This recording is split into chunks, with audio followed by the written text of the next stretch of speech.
Jeunes gens, nous poursuivons avec notre merveilleuse balade à travers le merveilleux livre de la sagesse divine qui est le livre de Proverbes. Nous allons continuer à creuser par la grâce de Dieu la profondeur des mystères, des révélations, des ordonnances, des préceptes, des commandements qui sont adressés aux jeunes, mais qui peuvent aussi être une édification même pour les parents, pour les aînés. Et nous sommes au chapitre 11 aujourd'hui. J'ai du mal à savoir que nous sommes déjà au chapitre 11, que le temps passe vite, que le temps s'écoule. Nous avons commencé cette étude il y a quelques jours. Par la grâce de Dieu, j'ai eu à cœur de partager avec les jeunes gens un chapitre par jour, et le livre merveilleux de Proverbes, le livre qui contient la sagesse de Dieu de manière sommaire. Ce livre a 31 chapitres et correspond curieusement aux 31 jours du mois. Donc nous sommes au chapitre 11 aujourd'hui, et ma prière, comme je l'ai toujours dit, et mon vœu, c'est que au fur et à mesure que nous voyons ces révélations, ces commandements, ces enseignements, cette intelligence de Dieu, cette sagesse divine, que cela vous encourage, jeunes gens, à vous élever au standard de la piété, de la crainte de Dieu, de la sanctification, de la droiture, de la haine du péché, de la haine du mal, et d'un amour passionné pour tout ce que Dieu aime. Nous devons aimer avec passion ce que Dieu aime, et nous devons haïr et détester avec passion ce que Dieu déteste ou hait. Alors, tournez vos Bibles au chapitre 11, je crois que vous y êtes déjà. Nous commençons au verset 1 par ce grand commandement ou cette grande mise en garde de Dieu. Verset 1, la balance fausse est en horreur à l'Éternel, mais le poids juste lui est agréable. Voilà un détail que Dieu règle ici par rapport aux affaires, par rapport aux transactions, par rapport au commerce, par rapport à toute entreprise que vous pouvez avoir sur terre. Il y a quelques jours, je disais aux jeunes gens que celui qui n'est pas fidèle dans les petites choses ne le sera pas dans les grandes choses. Celui qui est fidèle dans les moindres choses le sera dans les grandes choses. Nous devons arriver au point où nous mettons en pratique la parole de Dieu dans tous les détails. Et ce verset 1 nous montre un détail de l'honnêteté. Dieu voudrait qu'on soit honnête. La balance fausse est en horreur à l'Éternel. Jeunes gens, vous devez commencer à être honnête dans tous les détails. Je me rappelle quand, avant le confinement du Covid-19, du venin du dragon ou de la peste chinoise, nous avions une équipe de tennis au niveau de notre neighborhood, je vais dire notre petit village ici au nord de Houston. Et on devait s'entraîner parce qu'on avait des compétitions, notre quartier contre les autres quartiers. Et j'étais membre de l'équipe.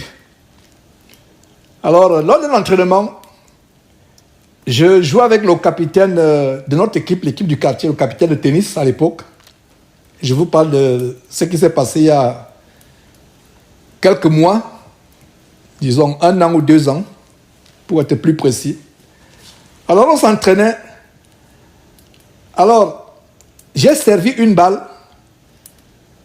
J'ai vu la balle entrer dans le petit carré, l'un des 2 carrés où nous servons, où on sert, on fait les services de balle de tennis.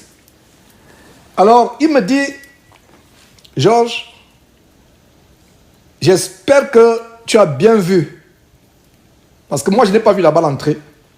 J'espère que tu as bien vu la balle entrer. Et en passant, tu es pasteur, donc tu ne dois pas mentir. Alors je lui ai dit, je n'irai pas en enfer pour une discussion autour d'une balle de tennis que j'ai mal servie. Me retrouver en enfer pour un petit mensonge comme celui-là. Vraiment, oh là là. Je n'avais pas besoin de parler plus qu'il a été convaincu. Il me dit, ok, je donne le point. Et en ce qui me concerne, j'étais même prêt à dire que, ok, bon, je reprends le service. Il a insisté à me donner le point. Bref, pourquoi je prends cet exemple?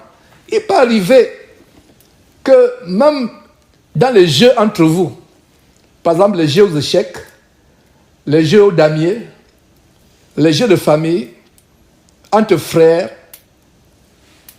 tu veuilles tricher. Tu sais bien que tu as faussé le jeu, par exemple aux échecs ou aux damiers. Tu sais bien que tu as fauté. Tu veux tricher ton frère en lui disant non, c'est mon point, j'ai gagné.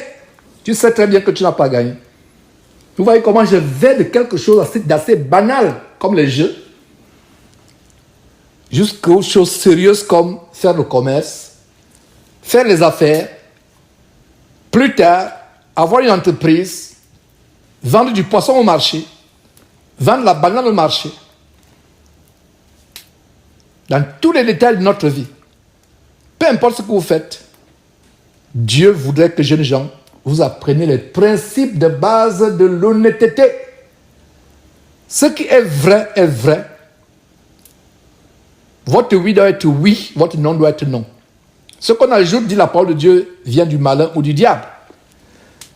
Le verset 1 dit, la balance fausse est en horreur à l'Éternel. Quand vous voyez quelque chose dans la Bible qui est dit en horreur, c'est que c'est vraiment en horreur.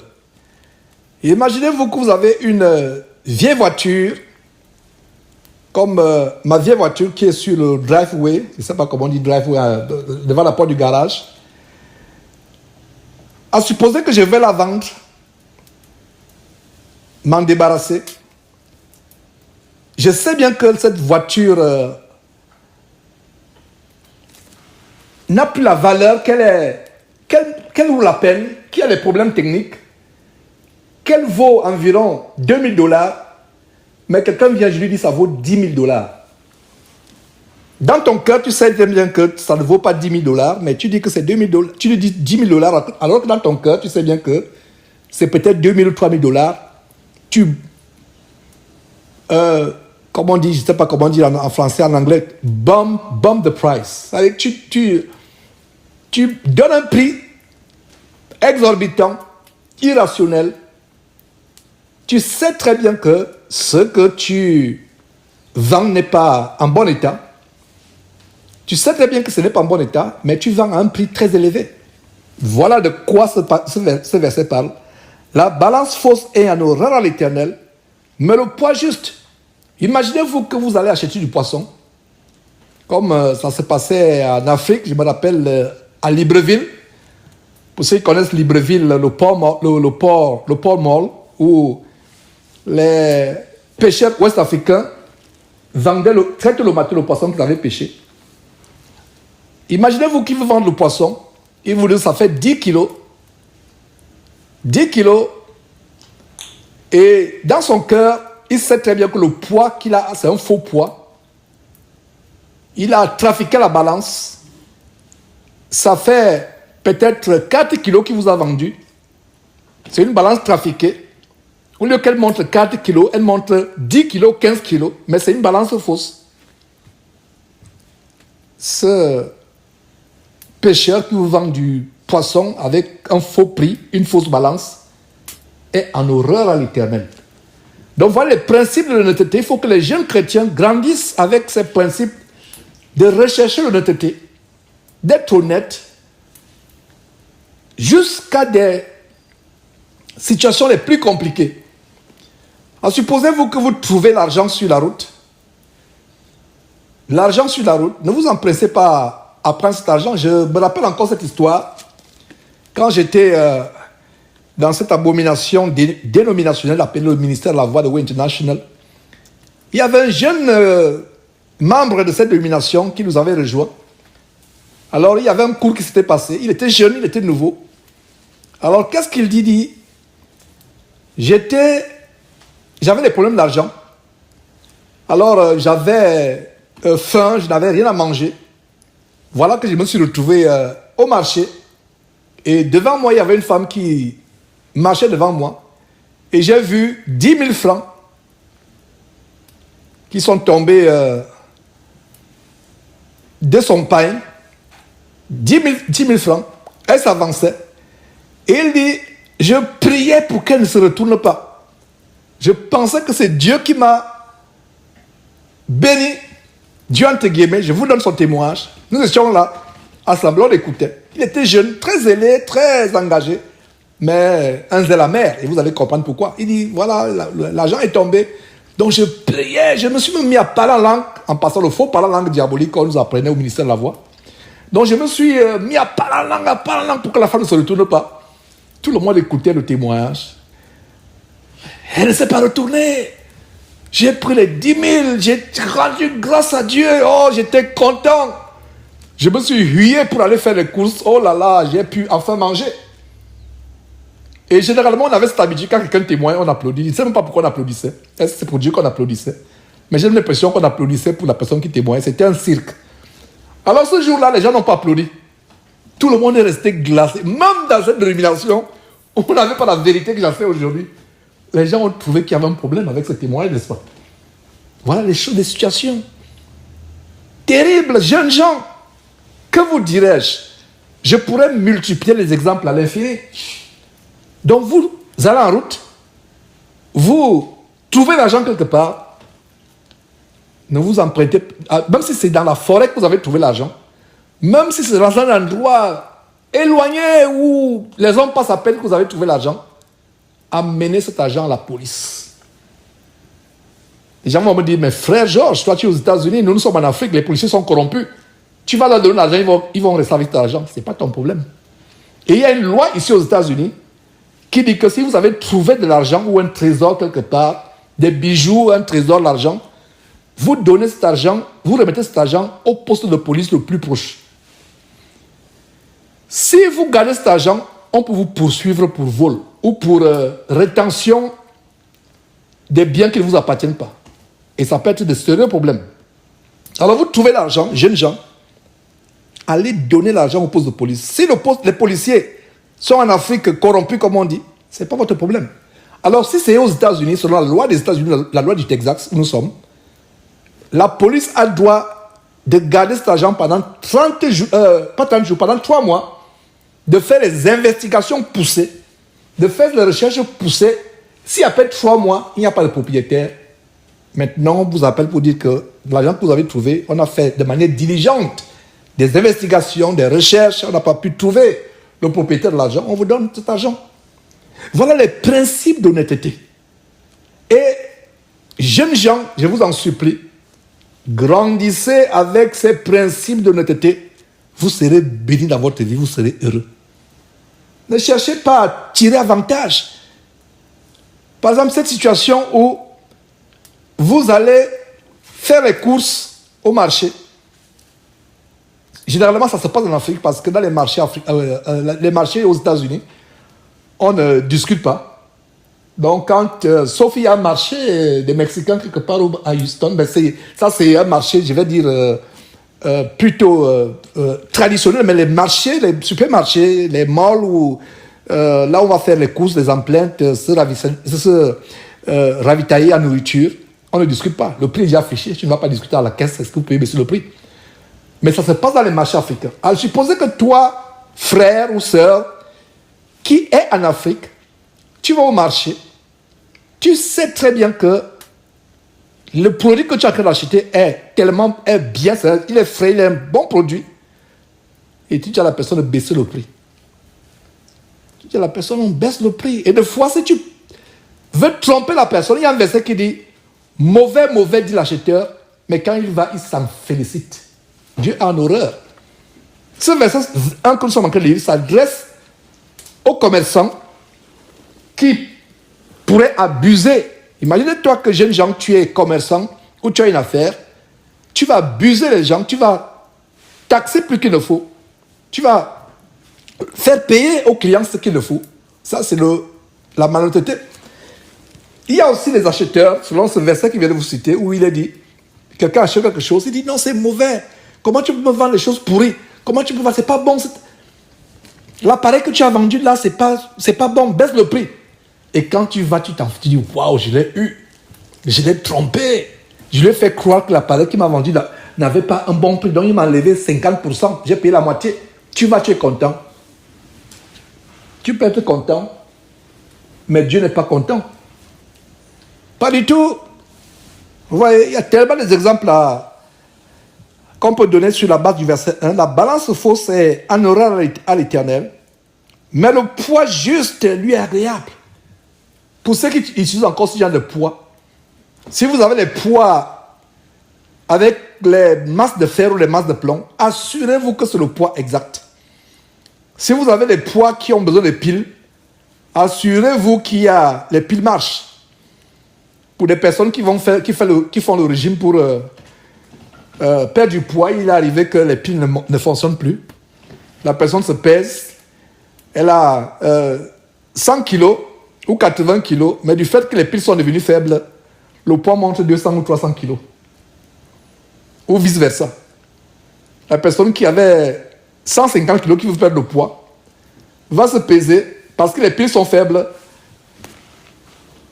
Au lieu que la balance lui montre 150 kilos, la balance lui montre un poids flatteur en disant que ça fait 70 kilos que tu as. Voilà. Je ferme cette parenthèse assez controversée. Alors, bien-aimés frères et sœurs, surtout vous jeunes gens qui suivez cette parole, aimez la droiture. N'aimez pas la fausseté. Dégagez-vous de la voie de la fausseté. Dégagez-vous de la voie de la malhonnêteté. Dieu a en horreur de ce qui est faux. Dieu est un Dieu de justice, d'équité. Et c'est la même chose. Imaginez-vous que plus tard, vous travaillez dans une position où vous devez trancher. Par exemple, vous êtes juge ou vous êtes un avocat. Vous devez juger justement. Dieu aime celui qui juge avec équité, celui qui fait des affaires avec honnêteté, sans vouloir tromper ou gruger. Gruger, c'est un mot français qui signifie vouloir tromper, vouloir abuser. Dieu en horreur de cela. Donc, lisons ce passage avant de continuer. Verset 1. Nous sommes au chapitre du jour, le chapitre 11. La balance fausse est en horreur à l'Éternel, mais le poids juste lui est agréable. Nous poursuivons au verset 2 qui revient encore sur l'orgueil. Et le livre de la sagesse de Dieu, le livre de Proverbes, met l'accent sur comment Dieu a en horreur les orgueilleux, les vantards. Alors, quand vient l'orgueil, vient aussi l'ignominie. Mais la sagesse est avec les humbles. Le livre d'Apocalypse nous montre le chiffre de la bête, un chiffre d'homme, un chiffre diabolique qui est 666, sur le front de certaines personnes, qui sera marqué sur le front de certaines personnes, ou sur la main droite, ou sur le front. Ça, c'est la marque de la bête. Alors, si je vous pose la question, jeunes gens, quelle est la marque sur le front du chrétien?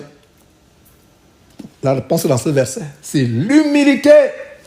On doit reconnaître un chrétien par la simplicité, par l'humilité, par la modestie. Il ne se fait pas voir. Même s'il a les habilités, même s'il a les capacités intellectuelles au-dessus des autres personnes, même s'il a les capacités physiques, une force, une habileté, des capacités techniques, réaliser les choses, peut-être il sait bien parler, il sait bien écrire, il est plus fort que les autres, on doit être humble. La Bible dit que notre loup énonce sa propre bouche. Quand vous voyez un jeune homme ou une jeune femme commencer à se vanter, ça veut dire que la personne est en train de prendre un mauvais chemin. Pourquoi ce verset nous dit, quoi? Quand vient de l'orgueil, vient aussi l'ignominie. Un autre mot pour ignominie, c'est abomination. Donc l'orgueil, c'est la porte d'entrée vers les choses ignobles, vers l'abomination, vers l'ignominie. Mais la sagesse est avec les humbles. l'une des caractéristiques de la sagesse, c'est l'humilité. Et le verset 3 continue. Le verset 3, c'est en quelque sorte l'approfondissement de l'honnêteté que Dieu attend des jeunes gens et de tous les chrétiens d'ailleurs au verset 1. Verset 3. L'intégrité des hommes droits les dirige, mais les détours des perfides causent leur ruine. L'intégrité, c'est quoi là? C'est l'honnêteté. C'est la droiture, l'honnêteté. Mais les détours des perfides. Qu'est-ce qu'un perfide? C'est quelqu'un qui veut s'enrichir par tous les moyens.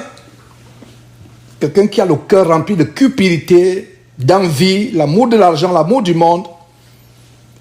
Il ne se contente pas de ce qu'il a.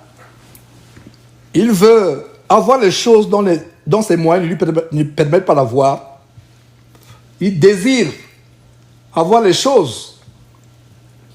Comme j'entendais les parents dire au Cameroun à l'époque, j'étais enfant, que quelqu'un qui a les moyens de vin de palme, mais il a les goûts de champagne. Il a les goûts des grands vins. Il a les goûts des grandes boissons. Mais il n'a que les moyens de vin de palme. Voilà l'exemple. Perfide. Jeunes gens, un des critères de ceux qui craignent Dieu, c'est le contentement. N'enviez pas les richesses des autres. N'enviez pas leur voiture, leur maison. Si vos moyens vous permettent d'être dans une maison en terre battue ou bien en raffia, une maison en paille, c'est vos moyens. Rendez grâce à Dieu. Et bien de fois, quand vous avez la crainte de Dieu, même si vous vivez dans une maison en paille, en raffia, la paix que vous avez par votre crainte de Dieu, elle surpasse, je ne dis même pas qu'elle surpasse, la paix que vous avez, celui qui vit dans les châteaux n'a même pas cette paix. Je vous parlais il y a quelques jours des lits les plus chers du monde, les lits qui ont des télécommandes. Vous utilisez la télécommande pour ajuster les niveaux. Si vous avez l'impression que le cou vous fait mal, ou la colonne vertébrale n'est pas bien posée, vous ajustez selon votre confort. Et les gens qui dorment sur ces lits, les plus chers du monde, avec télécommande, des lits même programmés par ordinateur, ces gens qui ont ces lits, qui dorment sur ces lits, prennent encore les comprimés pour dormir, pour avoir le sommeil. Mais vous qui dormez sur un matelas en paille, avec la crainte de Dieu que vous avez, avec votre honnêteté, je vous assure que votre sommeil est infiniment plus doux. Plus doux. L'autre qui a le lit le plus cher du monde, le matelas avec les duvets des aiglons, très cher, ou avec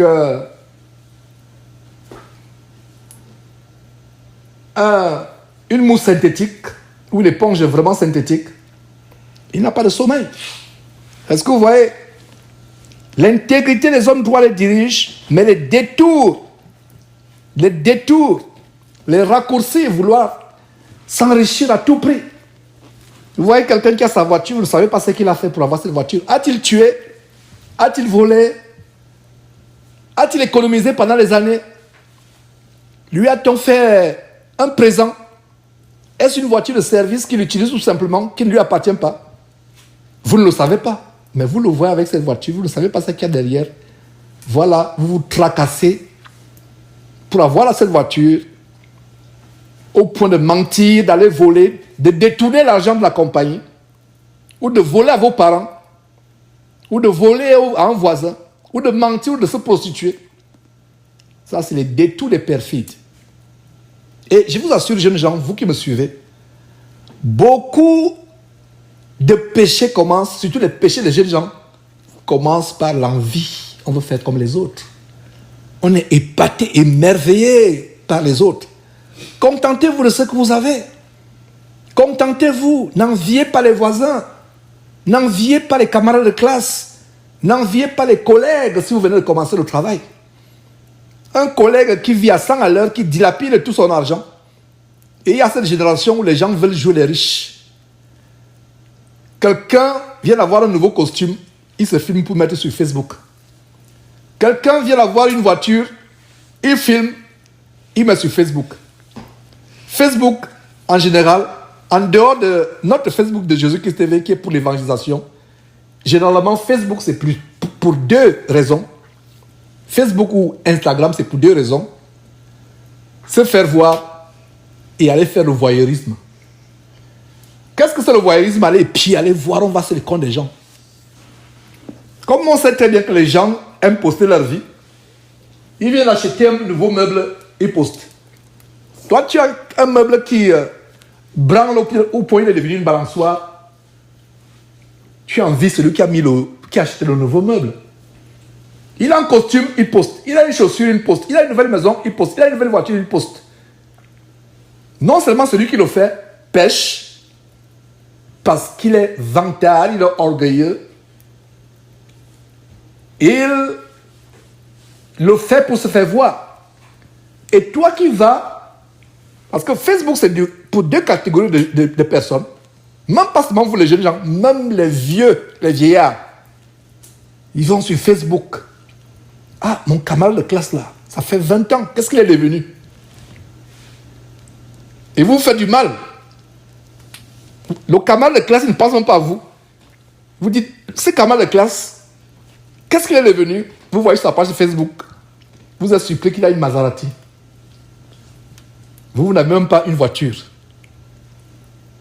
Non seulement tranquillement, au lieu de vaquer à ce qui est urgent, à ce qui est important pour votre vie, vous allez sur Facebook et vous découvrez qu'il a une Maserati. Voilà la semence que Satan plante dans votre cœur, la convoitise. Vous ne dormez plus. Comment il a la Maserati? Je ne sais même pas à quoi ressemble la Maserati, effectivement, je ne sais pas. J'espère que je ne parle pas de Tesla. Peu importe. Et ce qui est surprenant, les jeunes gens, j'avais surpris une conversation des jeunes gens. Et j'étais vraiment choqué. Rien que les grandes choses. Je me dis, ils sont au lycée. Comment ils peuvent avoir cette conversation des grandes choses? Et ça, c'est la jeunesse en général. Ils sont attirés par ce qui est grand. Et c'est l'influence d'Internet, influence de la télévision. Jeunes gens, je vous en supplie. Voyez toutes ces choses de la terre comme de la boue. Donc ce verset dit, l'intégrité des hommes droits les dirige et les détours des perfides causent la ruine.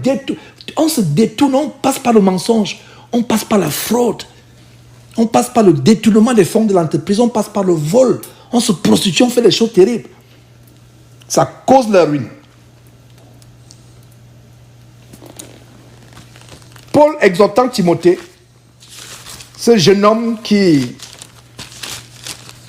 était passionné pour servir le Seigneur, Timothée lui dit, c'est Paul qui dit à Timothée de se contenter de ce qu'il a. En 1 Timothée chapitre 6,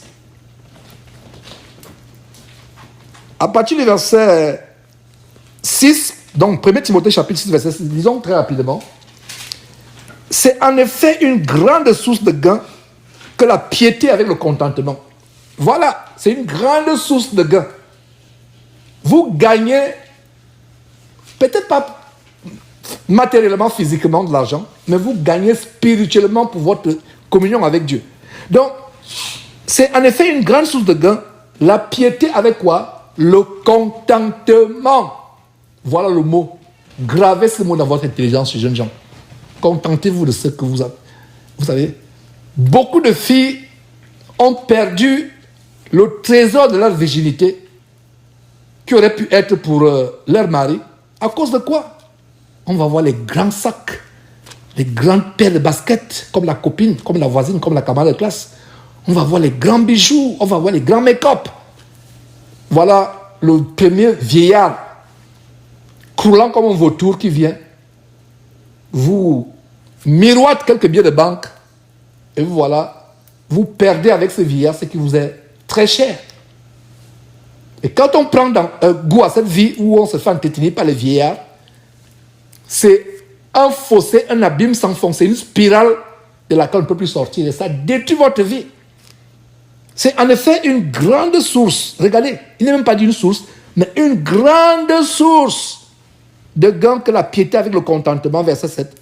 Car nous n'avons rien emporté dans le monde, et il est évident que nous n'en pouvons rien emporter. Nous n'en pouvons rien emporter.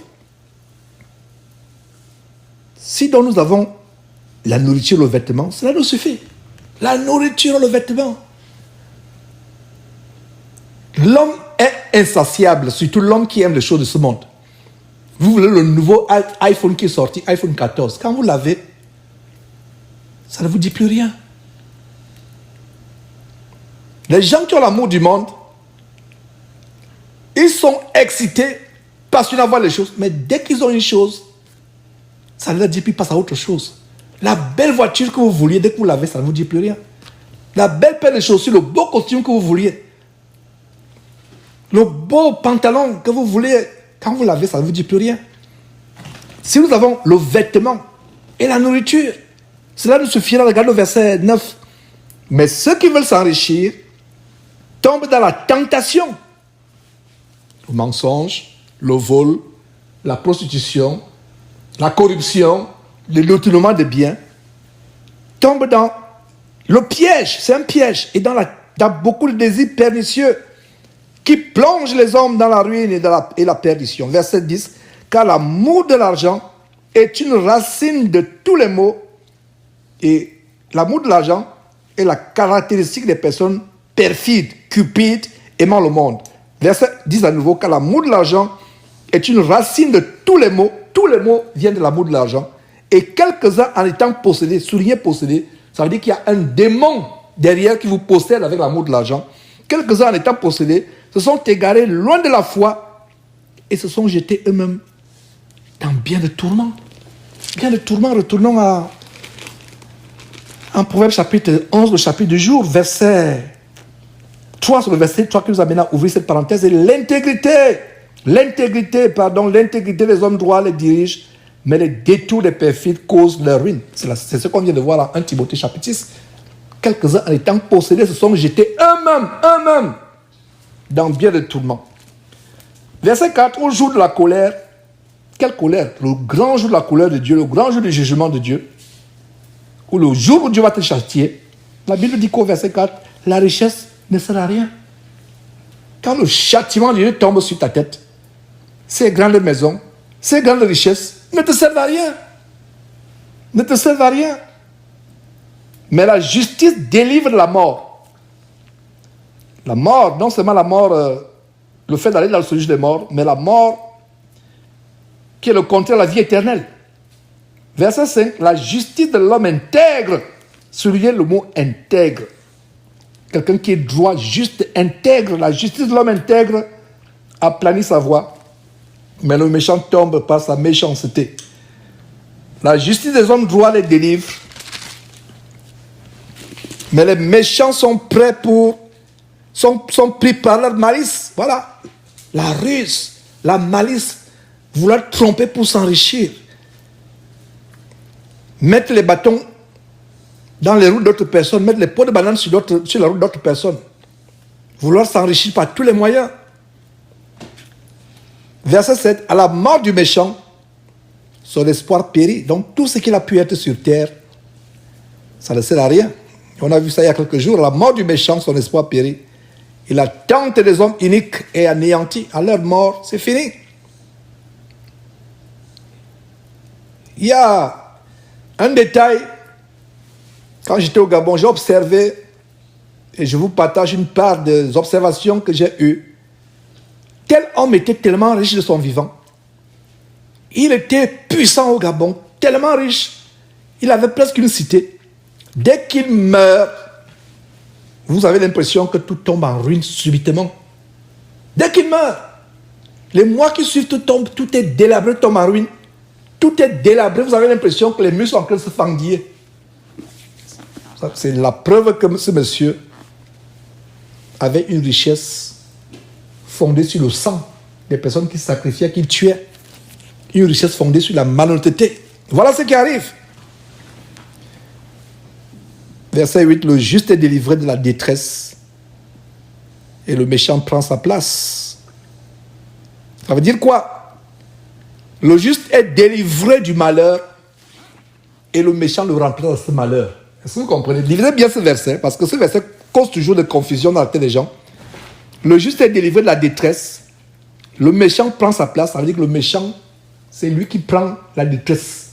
À supposer qu'il y a la foudre qui veut s'abattre sur le juste, Dieu délivre le juste de cette foudre, le méchant prend la place où le juste est sur le point de frapper par cette foudre. C'est lui qui est frappé par la foudre à la place du juste. Verset 9. Par sa bouche, l'impie perd son prochain. Nous avons passé beaucoup de temps dans le chapitre 10 sur la sanctification, comment Dieu amène les jeunes gens à sanctifier leur bouche, leurs lèvres, leur langue. Et je ne vais pas beaucoup insister là-dessus. Verset 9. Par sa bouche, l'impie perd son prochain, mais les justes sont délivrés par la science. Encore, c'est ce qu'on a vu. Il y a un livre, ces livres se répètent encore et encore et encore. Encore et encore et encore. Les justes sont délivrés par la science. Verset 10. Quand les justes sont heureux, la ville est dans la joie. Quand les méchants périssent, on pousse les cris de joie. On pousse des cris de joie. Ce n'est pas Georges qui a écrit ce verset. Pourquoi il dit que ce n'est pas moi, Georges, qui a écrit ce verset? Quand un faux pasteur disparaît de cette terre, qui a violé les enfants, qui a escroqué les gens, qui a mis les gens en enfer, quand je poste le scoop, l'annonce de ce faux pasteur comme Tibi Joshua, qui enfin a cessé de sacrifier les gens à ces sirènes des eaux, à ces démons, les gens disent, Georges, tu te réjouis. Un des commentaires que je reçois, c'est que, Georges, tu te réjouis de leur mort. En réalité, vous savez quoi? Vous ne pouvez pas vous réjouir de la mort de quelqu'un qui meurt sans Jésus-Christ, qui meurt sans être sauvé, qui meurt dans ses péchés, qui se dirige en enfer. Vous ne souhaiteriez pas l'enfer, même à votre plus grand ennemi. Mais en même temps, on se réjouit pourquoi? Parce que ils périssent, ils disparaissent. Donc vous, les gens, pas vous jeunes gens, je m'adresse aussi aux gens qui disent souvent, Georges, comment tu te réjouis de la mort de tel pasteur? Comment tu te réjouis? Non, ce n'est pas question que je me réjouis. Je rends grâce à Dieu de ce que ces méchants périssent. On pousse des... Voilà le verset qui dit, quand les méchants périssent, on pousse des cris d'allégresse. Pourquoi il n'y aura plus de méchanceté? Et la plus grande méchanceté qui peut exister aujourd'hui, c'est la méchanceté de fermer la porte du ciel aux gens, de les amener en enfer. C'est pour ça que j'appelle ces églises les camps de concentration qui mènent en enfer. La plus grande méchanceté. Frappe quelqu'un, tue-le. Si tu le tues dans Christ, tu n'as rien fait. Vole tous ses biens. Si dans Christ, tu n'as rien fait. Tue toute sa famille. Si toute la famille est sauvée, tu ne lui as rien fait. Parce qu'ils iront au ciel. Mais fermer la porte du ciel à quelqu'un, c'est le plus grand péché. C'est le plus grand péché. Et je ne peux pas vous cacher que quand un pasteur disparaît, j'ai deux sentiments. Un sentiment de tristesse parce qu'il aurait pu se repentir avec toutes les dénonciations que nous faisons, que je fais depuis des années. Il aurait pu se repentir. Voilà la tristesse. Parce que vous ne souhaiteriez pas l'enfer, même à votre pire ennemi. Mais en même temps aussi, il y a la joie parce que ils disparaissent. Il n'y aura plus d'enfants violés. Il n'y aura plus de femmes abusées. Il n'y aura plus de gens escroqués. Il n'y aura plus de gens livrés à leurs démons. On est dans la joie. Verset 11. La ville s'élève par la bénédiction des hommes droits, mais elle est renversée par la bouche des méchants. Regardez comment la Bible nous révèle, Dieu nous révèle que une ville où il y a des hommes droits, où les hommes droits reçoivent la bénédiction, cette bénédiction des hommes droits dans cette ville va s'étendre sur toute la ville. Et si donc, à l'opposé, au contraire, il y a plutôt les hommes méchants qui remplissent cette ville, ou un pays, voilà, la ville est renversée. Ici, il s'agit d'un pays, le pays est renversé. J'ai discuté avec quelqu'un qui nous a rendu visite aujourd'hui. Je lui disais que l'Amérique que nous avons connue il y a bientôt 17 ans ou plus de 17 ans, quand nous sommes venus ici, ce n'est plus la même Amérique que nous connaissons aujourd'hui. Le mal est général. Il y avait le mal, nous savions, mais le mal est généralisé. Les bandits, les voleurs, les violeurs de bébés sont encensés comme des héros. Mais un homme de bien, c'est lui qui devient criminel. Verset 12.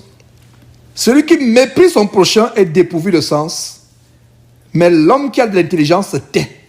Voilà l'aspect de l'orgueil. Mépriser son voisin. Mépriser quelqu'un qui est pauvre. Mépriser quelqu'un qui ne sait pas lire ou qui ne sait pas parler. Mépriser quelqu'un qui bégaye. Il y a des jeunes gens dans la Bible qui ont été dévorés par un ours. Vous savez pourquoi? Les jeunes gens, des enfants, ils sont moqués d'un prophète qui avait la tête chauve. La moquerie, c'est le mépris. Un ours est sorti de la brousse, il les a tous mangés.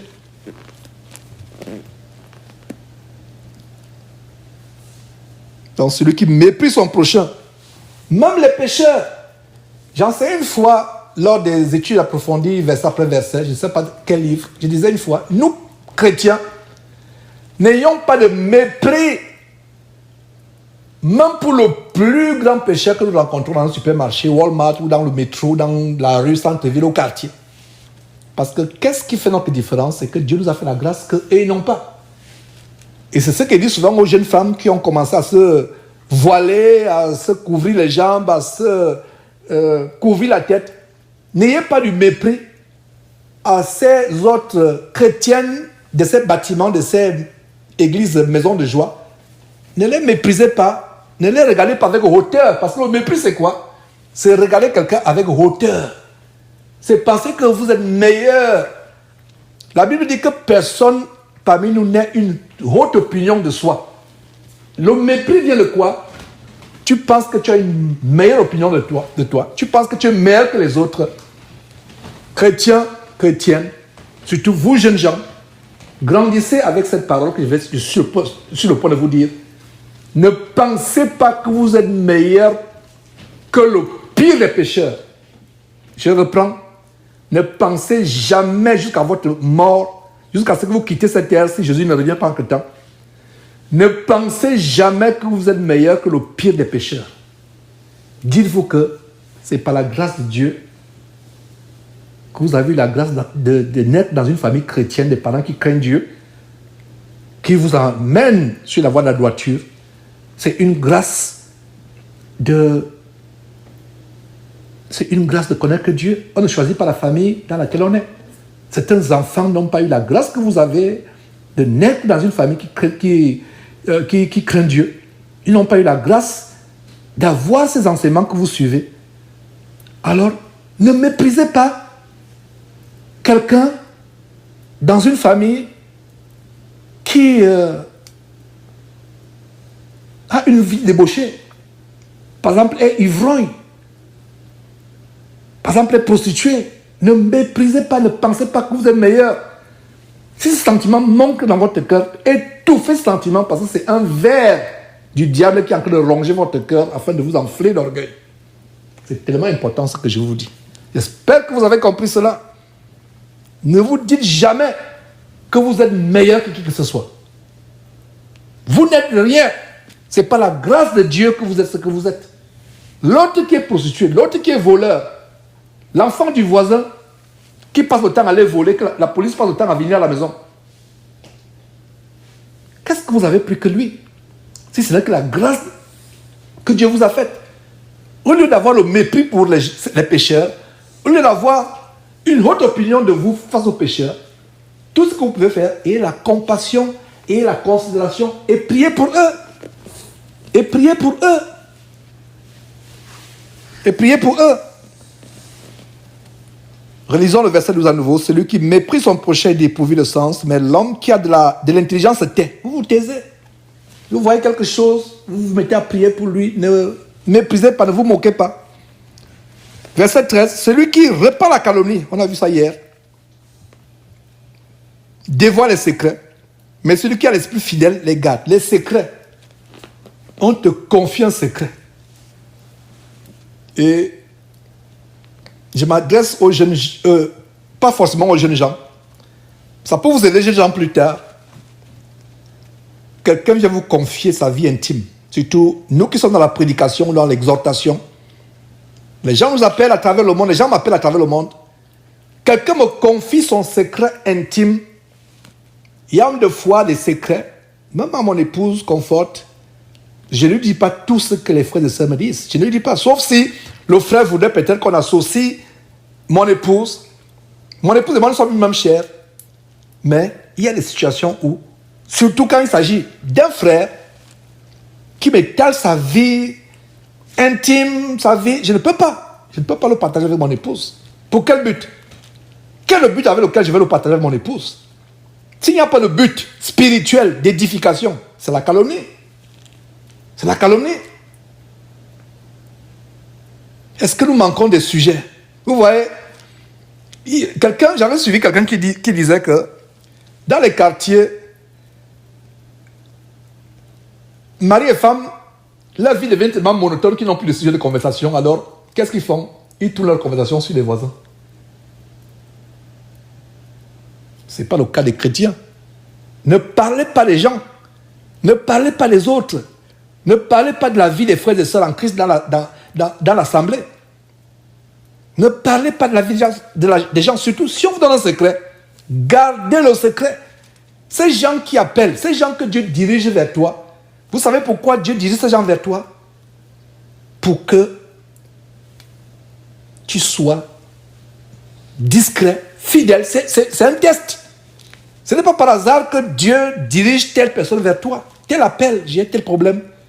Une fois que la personne t'a confié son problème, des jours plus tard, le problème est sur les places publiques.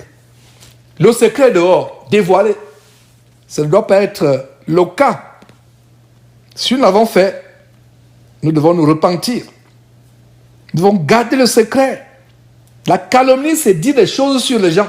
Je vous disais hier, jeunes gens, si vous n'avez rien à dire de bon sur quelqu'un, fermez la bouche. Si vous voulez parler de quelqu'un à son insu, parlez du bien de lui. Vous voulez parler de quelqu'un qui n'est pas là, parlez du bien de lui. Si vous avez quelque chose de mal à dire à quelqu'un, ne parlez pas. Il y a des gens qui me disent, mais frère, il y a tel frère qui m'a fait ci, tel frère qui m'a fait cela. La première question que je leur pose, es-tu allé voir le frère? Es-tu allé voir la sœur? Si la réponse est non, je dis, alors arrête. Ne continue même pas un seul mot. C'est la calomnie que tu as qu'à le faire, c'est la médisance. Va voir le frère. Donc, si tu ne peux pas dire quelque chose de bon sur quelqu'un, quand il n'est pas là, tais-toi. Si tu veux parler de quelqu'un qui n'est pas là, parle en bien de lui. Maintenant, s'il y a quelque chose de mauvais que tu veux dire, ne parle pas son insu.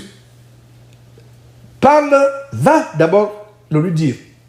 S'il y a quelque chose c'est un aspect où il a été fautif, va le voir seul à seul. S'il veut se repentir, tu as gagné un frère. Mais si s'entête, c'est maintenant que tu peux voir un autre frère, 2 autres frères. Si s'entête encore, vous pouvez maintenant exposer l'église. Exposer ça à l'église. Voilà les principes. Et il faut que vous, jeunes gens, vous ayez ce principe maintenant. Alors, celui qui méprise son prochain, bon, nous on avait déjà lu ça. Donc, celui qui répand la calomnie dévoile les secrets. Ne dévoilez pas les secrets des gens. Ne dévoilez pas les secrets. Si on l'a fait, repentez-nous. Repentez-vous. Telle femme, telle sœur en Christ vient dire à une autre sœur qu'elle a des problèmes d'intimité avec son mari. Voilà ce qui se passe dans leur intimité. La sœur ne doit même pas dire ça à son mari. Elle garde ça pour elle, définitivement. Le principe de sagesse que nous avons, c'est les secrets. C'est les secrets. Toi, sœur, à qui on a donné une sœur vient te voir avec les secrets, voilà ce que j'ai. J'ai une malformation congénitale qui entrave mon intimité avec mon mari. Des choses honteuses qu'il te dit dans leur intimité. Elle vient te dire parce qu'elle est dans la détresse. Ton mari ne doit pas être au courant de ça. Ton mari ne doit pas être... Les deux. Ça, toi, tu gardes le secret. Parce que quand tu le dévoiles, c'est la calomnie. Donc faisons attention. Vous voyez, la parole de Dieu, ce livre de Proverbes, c'est pour cela qu'il est tellement important. C'est pour cela que je mets l'accent sur ce livre. Il est important. Il y a des erreurs qu'on peut commettre dans l'ignorance. Donc si, jeunes gens, vous avez commis certaines choses dans l'ignorance, ne vous affligez pas. Rendez plutôt grâce à Dieu de ce que les yeux vous sont ouverts. Apprenez à garder les secrets. Même à votre mari, sœur, même à votre femme, frère, gardez les secrets. Un frère vient me dire quelque chose qui est dans sa vie conjugale, qui impacte quelque chose d'homme à homme.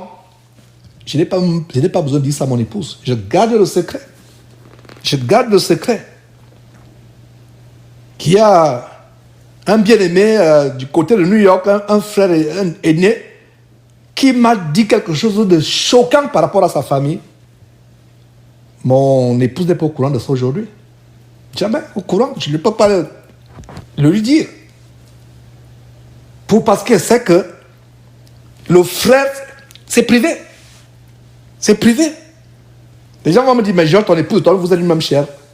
Le frère m'a parlé. Il n'a pas... je ne peux pas le considérer encore comme un frère. Mais le monsieur, il ne m'a pas parlé. Cet aîné, il ne m'a pas parlé dans le sens de...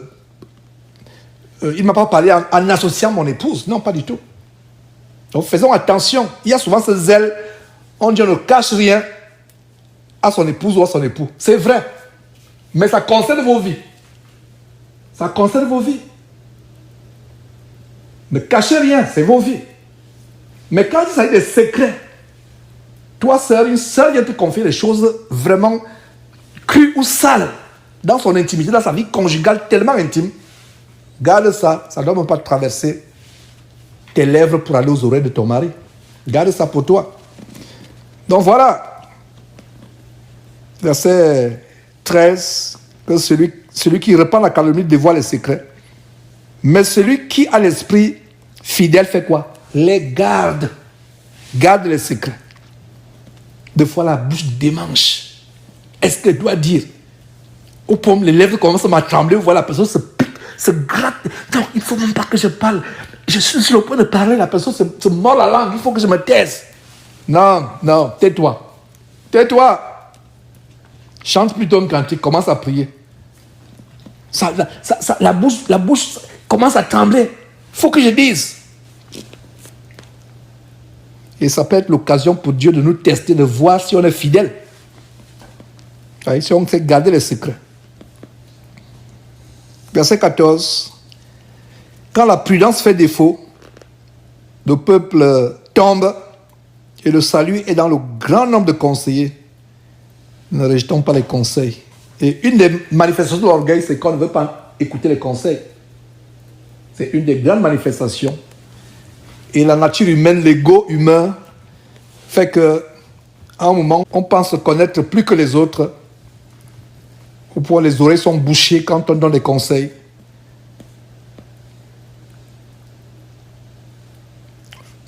Donc, le salut est dans le grand nombre de conseillers. Verset 15. Celui qui cautionne autrui s'en trouve mal. Et celui qui craint de s'engager est en sécurité. Ne vous précipitez pas de vous engager pour quelqu'un. Quelqu'un est parti faire le mal. il est parti dilapider l'argent, il a les problèmes à rembourser cet argent. Vous vous précipitez, dites non, je m'engage, je vais rembourser. Et ça, cautionner, s'engager à rembourser quelque chose, à restituer quelque chose dans la place de celui qui l'a emprunté. Quelqu'un doit quelque chose à autrui. Ne vous empressez pas à cautionner. C'est-à-dire qu'à vous engager. Ça peut être un piège. Il faut le discernement en toutes choses. Verset 16. Une femme qui a de la grâce obtient la gloire. Et ceux qui ont de la force obtiennent la richesse. Voilà. Une femme qui a de la grâce obtient la gloire. Et ceux qui ont de la force obtiennent la richesse. Jeune femme. Nous allons bien étudier Proverbe chapitre 31 pour voir l'exemple d'une femme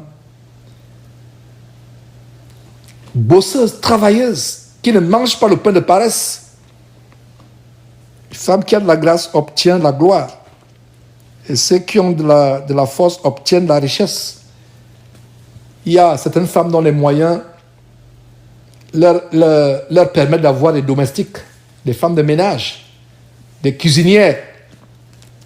Sœur, je t'en supplie, lave-toi les sous-vêtements de ton mari. Je t'en supplie, prépare à manger toi-même à ton mari. Parce que si ce mari n'est pas chrétien, ou s'il est un faux chrétien, ou s'il est un chrétien faible, cette ménagère qui lave les sous-vêtements de ton mari va te remplacer dans le mariage. Cette ménagère qui prépare à manger à ton mari va te remplacer dans le mariage. Et au moment où je vous parle, il y a des femmes, à cause de la paresse, au lieu d'être à la cuisine, elle est sur la terrasse, le verre de champagne à côté, avec le papier vert pour gratter les ongles. Je ne sais pas comment on appelle le papier vert. Je crois que c'est le papier vert pour gratter les ongles. Elle lavait les vernis. Et c'est la femme de ménage qui gère la maison, qui gère même jusqu'au coin intime de la maison, qui gère même le manger du mari. Chère sœur, fais attention. N'ouvre pas les portes au diable pour ta maison. Parce qu'en ouvrant les portes au diable, le diable va s'insérer. Soyons prudents. Vous pensez que c'est par hasard qu'il y a le verset 16? Ce n'est pas par hasard. La femme qui a de la grâce obtient la gloire. Et ceux qui ont de la force obtiennent la richesse. Et la paresse, ça ne s'adresse pas seulement aux femmes, même aux hommes. Mais j'étais inspiré d'ouvrir une parenthèse par rapport au verset 16 concernant les femmes. Femmes, occupe-toi de ta maison. Tu peux avoir une femme de ménage, une domestique, une cuisinière, mais elle ne doit pas remplacer ou se substituer à ton obligation de t'occuper de ton mari sur tous les plans. Et si tu laisses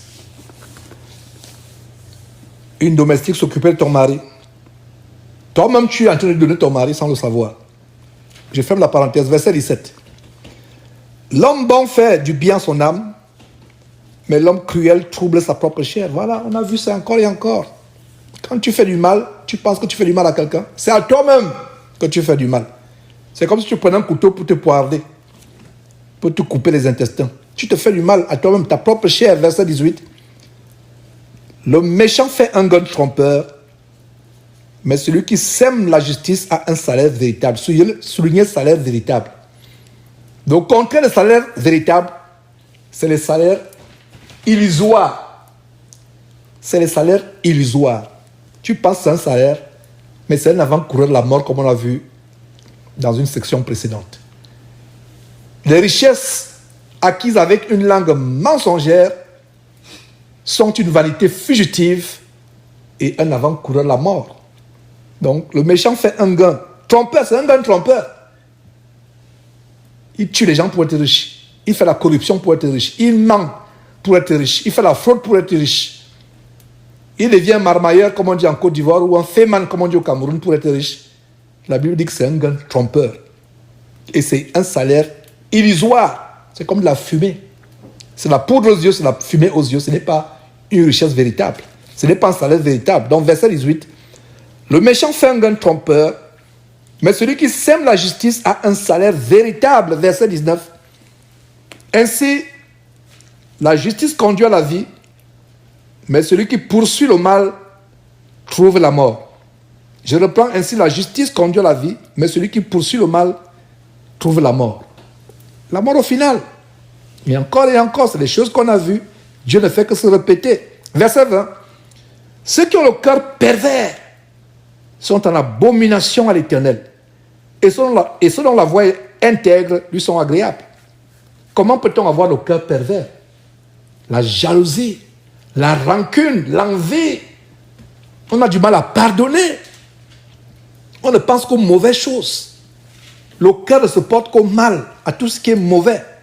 Voilà quelques exemples d'avoir le cœur pervers. Donc ceux qui ont le cœur pervers sont en abomination à l'Éternel, mais ceux dont la voix est intègre lui sont agréables. Verset 21, certes, le méchant ne restera pas impuni, mais la postérité des justes sera sauvée. Verset 22, je parlais de ce verset. Le voilà, il y a quelques jours, verset 22, un anneau d'or au nez d'un pourceau. On met un beau bijou au groin d'un cochon, parce que pourceau c'est un cochon. Un anneau d'or au nez d'un pourceau, c'est une femme comment? Belle et dépourvue de sens. Regardez comment Dieu voit une femme. On a vu dans une section précédente comment la folie est quoi? Une femme comment? Bruyante et dépourvue de sens. On a vu ça en Proverbe chapitre 9 au verset 13 que la folie est une femme bruyante, stupide et ne sachant rien. Vous voyez comment on a l'impression que Dieu est tellement dur contre les femmes. Pourquoi, jeune sœur? Parce que Dieu voudrait que tu sois à un niveau tellement exceptionnel que tu ne ressembles à rien à toutes ces femmes qu'on voit. Une femme, elle est là, on la trouve belle, mais quand elle ouvre la bouche pour ricaner, oh là là, voilà de quoi parle ce verset. Voilà de quoi parle ce verset.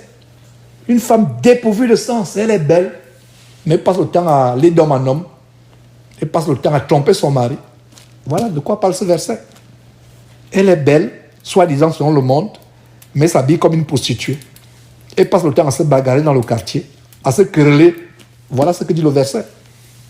Elle est belle, soi-disant, mais elle passe le temps à être influenceuse sur YouTube, à faire des vidéos par longueur de journée. Comme l'abomination que nous avons montrée une fois, la sœur de cet abominable jeune homme qui se prend pour le général de Dieu en Côte d'Ivoire, Makosso. Quand on voit sa sœur, oh là là, j'ai de compassion, ça me fait la compassion. À un moment, ça vous irrite, ça vous afflige sur la chair, mais à un moment, vous avez compassion d'elle. Parce que vous voyez comment c'est une folle ambulante que beaucoup de gens suivent. Donc faisons attention. Verset 22, un anneau d'or au nez d'un pourceau, c'est une femme belle et dépourvue de sens. Verset 23, le désir des justes, verset 23, le désir des justes, c'est seulement le bien. Oh là là, soulignez seulement le bien. Voilà ce que je vous dis depuis des jours, jeune homme, jeune femme. Tout ce que tu dois désirer, c'est seulement le bien. Ce n'est pas être riche. Pour vous, mes enfants, qui suivez également cette série, ce séminaire pour les jeunes, je ne suis pas émerveillé par vos notes en classe. Que tu aies 20 sur 20 tous les trimestres, c'est encourageant. Ça montre que tu prends au sérieux ce que tu entreprends. Mais pour moi, c'est zéro. Si ta seule préoccupation, ton seul désir, c'est le bien. Pour moi, c'est un vernis. C'est une manière d'apprendre la dureté, de t'habituer à la dureté du travail. C'est bien, c'est la discipline. Parce qu'un enfant qui a des bonnes notes, il sait se consacrer, il passe le temps à travailler, toute la journée, il passe le temps à travailler. C'est bien, mais rechercher à plaire à Dieu, c'est mieux. Je reprends. Travaillez de vos mains, être diligent dans ce que vous faites, être discipliné dans vos études au point où vous avez des bonnes notes, c'est bien. C'est pas mauvais, c'est bien. Mais rechercher seulement à plaire à Dieu, à faire le bien, c'est mieux. Donc il y a ce qui est bien, il y a ce qui est mieux. Parce que quelqu'un, et je vous ai toujours dit, non seulement à vous mes enfants, mais à tous les autres jeunes qui suivent ce séminaire, je préfère qu'un de mes enfants, si c'est la volonté de Dieu, recule les toilettes les toilettes d'un supermarché, que d'être un grand avocat, un grand médecin, et est dans le péché, et dans la malhonnêteté, et dans la fraude. Voilà. Donc le désir des justes, jeune homme, jeune femme, c'est quoi? C'est seulement le bien. Mais ce qui attend les méchants, c'est la fureur. L'attente des méchants, c'est la fureur. Verset 24 nous montre un aspect de la libéralité de faire les aumônes. Tel qui donne libéralement devient plus riche. Tel qui épargne à l'excès ne fait que s'appauvrir. Épargner à l'excès, la libéralité.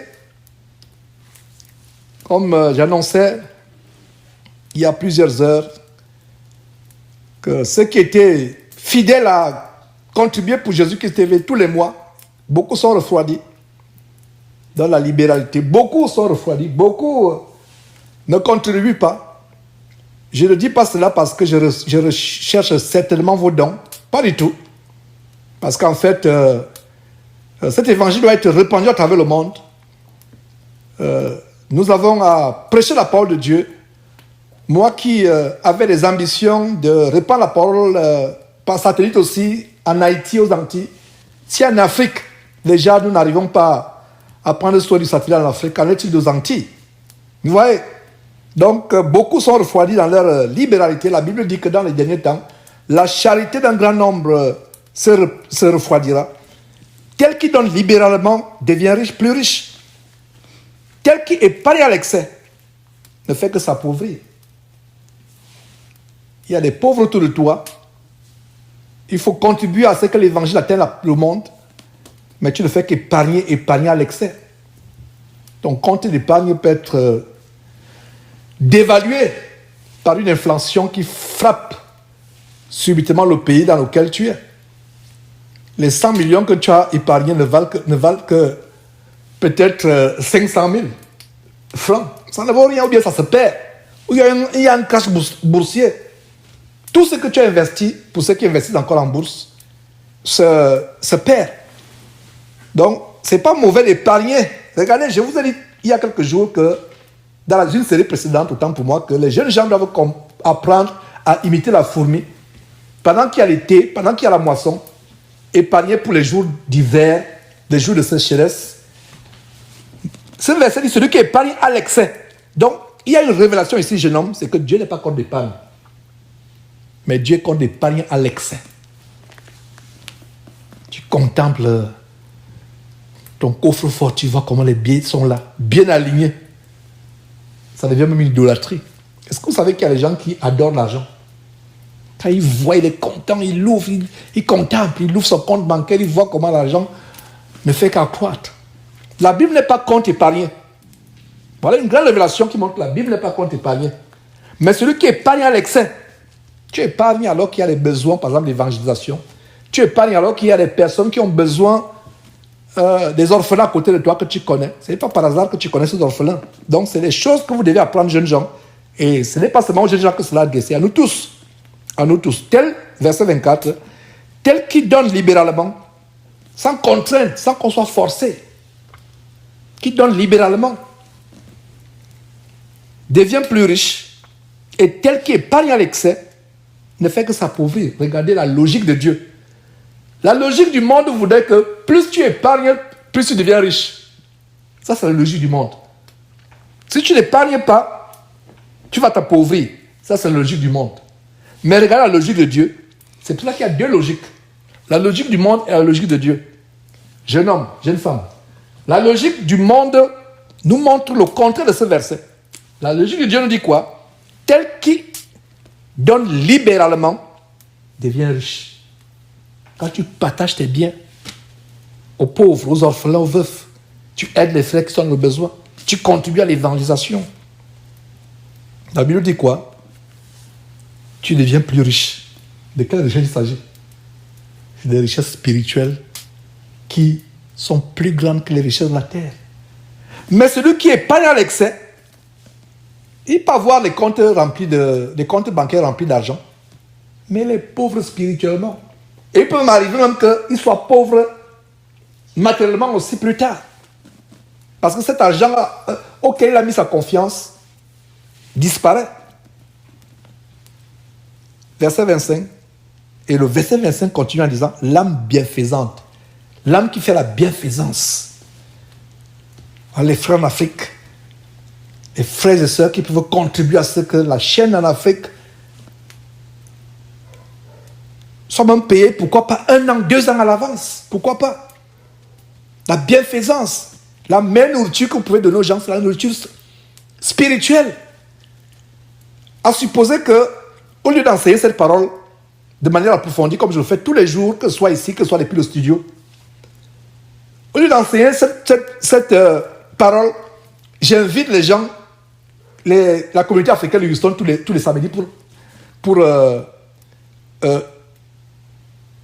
manger toutes sortes de plats. Je les invite, ils sont là. Quelle est la destination de ces aliments? La fosse septique, n'est-ce pas? Alors que l'aliment, la parole de Dieu, nous donnons, il n'ira aucunement dans une fosse septique, sauf si vous ne la mettez pas en pratique. Mais si vous la mettez en pratique, elle vous transforme et elle vous accompagne. C'est vos trésors qui sont au ciel. Donc, la plus grande œuvre de bienfaisante que vous pouvez faire, amener quelqu'un à recevoir la nourriture du ciel, la parole de Dieu, mais aussi donner la nourriture physique de la terre. L'âme bienfaisante sera rassasiée. L'âme qui passe le temps à aider les autres avec la personne qui passe le temps à aider les autres avec ses biens, Dieu dit qu'elle sera rassasiée. Et celui qui arrose sera lui-même arrosé. L'arroseur arrosé. Tu arroses avec de l'eau fraîche, tu seras arrosé avec de l'eau fraîche. Tu arroses avec des excréments, tu seras arrosé avec des excréments. L'arrosé sera arrosé. Celui qui retient le blé est maudit du peuple. Le blé, c'est le symbole du pain, de la nourriture. Celui qui retient le blé est maudit du peuple. Mais la bénédiction est sur la tête de celui qui le vend. Voilà. Celui qui recherche le bien s'attire la faveur. Mais celui qui poursuit le mal en est atteint. Jeune homme, écoute très bien ce verset 27.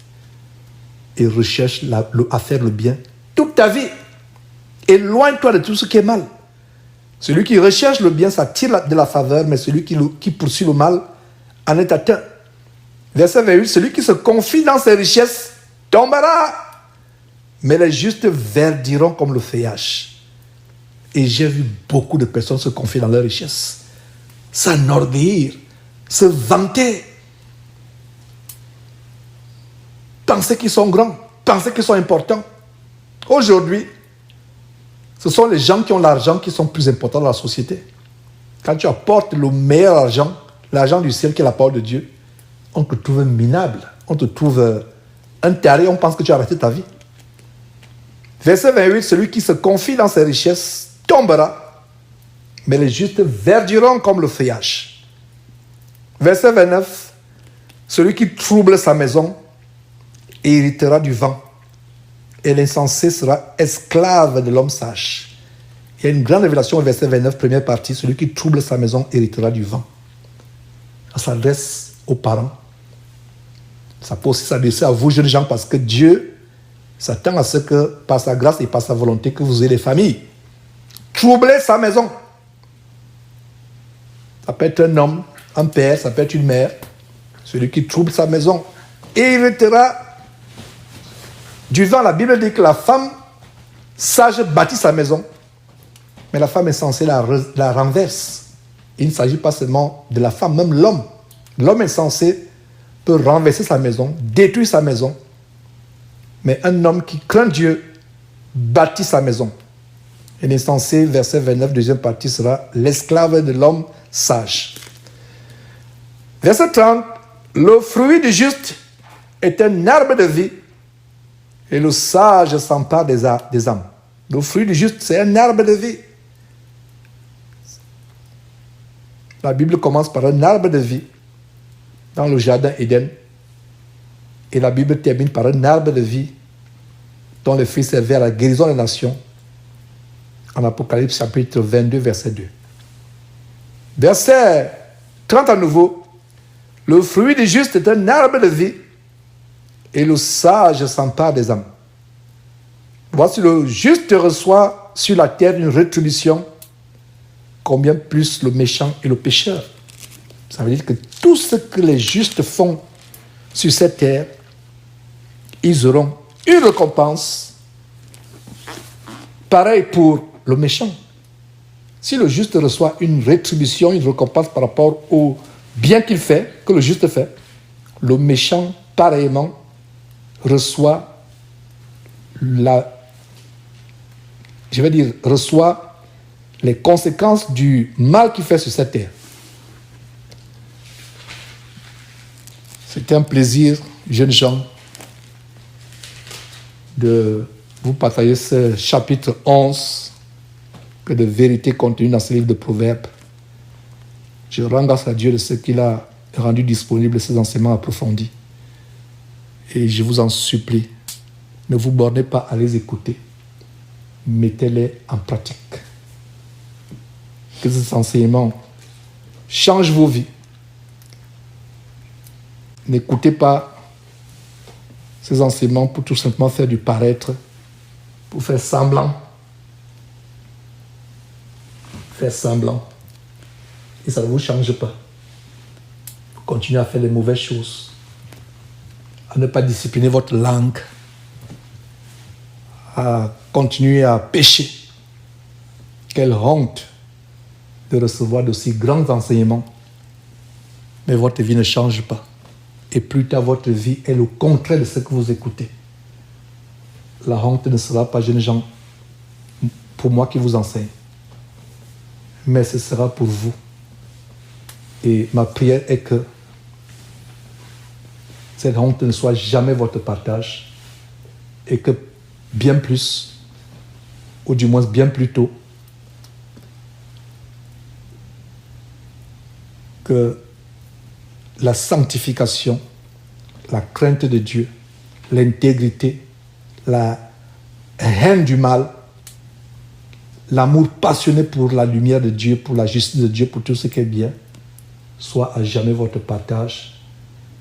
Au nom de Jésus-Christ. Amen. Prions. Éternel Dieu, merci infiniment pour ces exhortations, ces révélations. Seigneur, rends le cœur de ces jeunes gens brûlant par rapport à ces enseignements. Donne-leur d'être passionnés pour les choses d'en haut et d'avoir le dégoût pour tout ce qui est ici sur terre, Seigneur Dieu. C'est au nom de Jésus-Christ que nous te le demandons. Amen.